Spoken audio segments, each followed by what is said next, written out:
Tiniyak ng lokal na pamahalang panlungsod ng Iriga na hindi maapektuhan ng election ban ang kanilang mga ongoing projects.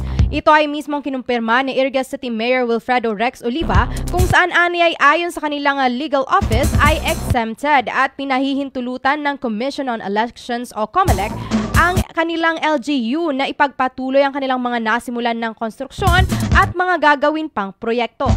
Kabilang na nga rito ang ipapatayong public hospital sa syudad na kasalukuyang nasa land development stage, planong konstruksyon ng mga gusaling nakalaan para sa iba't ibang opisina at tanggapan sa new government center, maging ang kanilang mga programa para sa social services.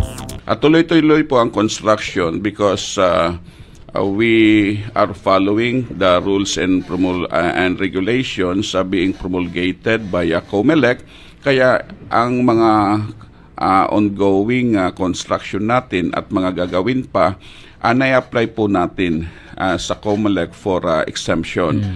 Yung prohibition or banning of projects, including also yung mga social services natin. Nag-apply po din tayo ng exemption from the COMELEC sa social services.